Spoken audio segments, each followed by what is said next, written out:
In today's video we're going to take a look at Kayla 8, a character model released by Daz Originals, and what we're going to do, we're going to pop her in our test scenes to see how she compares to other Genesis 8 models.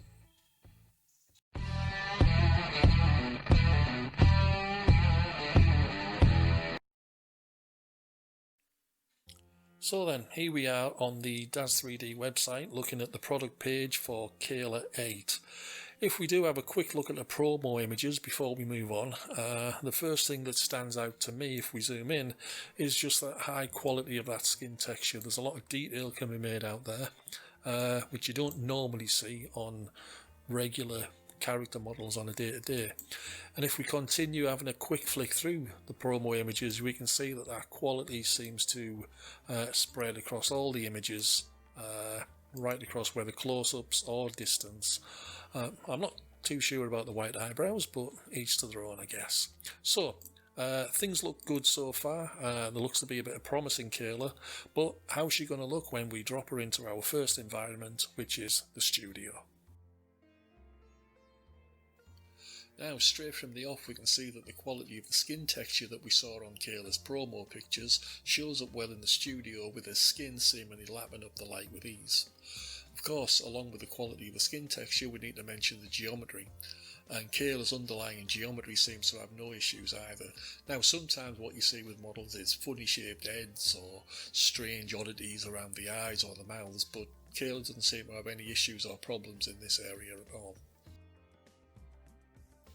Now, as we begin to cycle through the various makeup options that are available, things start to go downhill a little bit. Kayla comes with 5 full facial makeup sets, and that's it. There's no separate eyeshadows or no separate lipsticks, so there's no way that we can mix and match to our heart's content to find the combination that we like. What we are stuck with is presenting our model with the limited options decided for us by the creator of Kayla, and if you don't like any of the chosen sets available, then you're just going to have to lump it. Now, personally, this is something that's a little bit of a bugbear with me, and we should be given choice when we are spending our hard-earned money. There are ways around this if you have the technical know-how, you have a paint program, and you have the inclination, but it's not something that we should be having to do. So as you can see that Kayla comes with 5 makeup settings and 3 lip gloss settings. Technically it's only 2 lip gloss because one of them is no lip gloss. So she comes with a medium lip gloss setting and a high lip gloss setting. Now, in addition to that, she comes with 4 different eye colours, 3 transparency settings for the skin, 2 different sets of eyelashes, and of course a Gens map, which is now starting to become standard across the board. And so now, as we pull back out and we take a look at the completed version of our Kayla that we're going to be using for this review, I think she looks good and she looks fine. I've chosen to put the messy bun hair on her head, and I think it complements her well. And I've also made my choice of makeup from the limited numbers that we've got.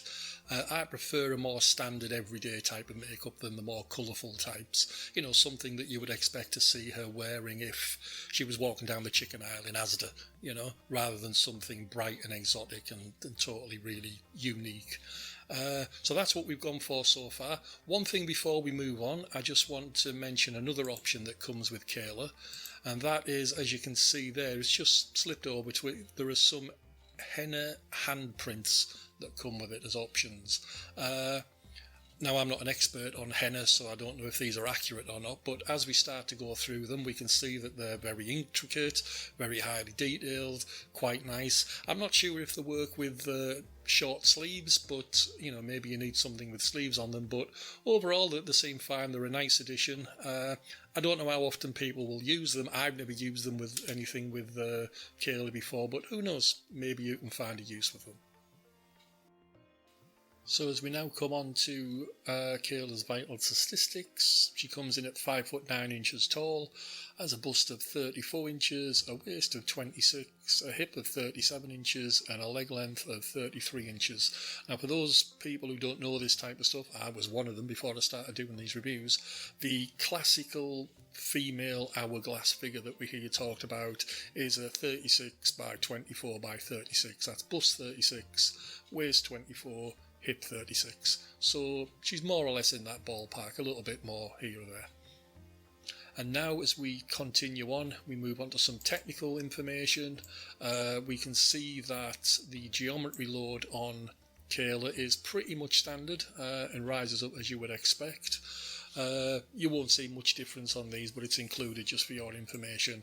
And likewise, when we come across to the material load, again, pretty much standard. You'll probably only see any major changes in these where people use extra textures within the shader model, or somebody uses an 8K texture. So she comes in pretty standard, with the largest texture size being 4096 by 4096 pixels in size. And so there we have Kayla 8 within the studio. Overall, I think she looks pretty good. She seems to capture the light perfectly well. Very easy to work with. She just seems to be one of those models that you just drop her into a scene and she works. However, that's just the studio. We've got 3 other environments which we're going to drop Kayla into now. So we'll head off onto there, and I'll get back to you once we've seen all the images that we've rendered.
And so there is Kayla. To me, she seems to be able to drop into any lighting environment and produce a good picture, produce a good image. I don't know, maybe you'll disagree. If so, comment down below, let me know. But on the other side of the coin also, if you think she does look good and maybe you have a favourite picture there, then of course let me know down in the comments. If we now move on to my own individual ratings for her, we look at the geometry first. I don't have any problems with geometry with Kayla. No weird shaped heads, no funny eyes, no strangeness around the mouths. Expressions work naturally and fine. So I'm going to give her 5 stars for geometry. And likewise, when we come to the skin textures and the materials, the fact that she can just take a good image in any lighting environment, certainly in the test environments that we put her through, is testament to the quality of the skin texture and the shader and the materials that are used. So of course she's naturally going to get 5 stars for that. She's probably, to me, one of the best skin textures available at the moment, or certainly that I've seen. And so now we come on to the sticky wicket of the extra options. I've already gone into about the makeup options. We need more options than that, and we need to be able to mix and match. But she does get a little bonus with the henna print.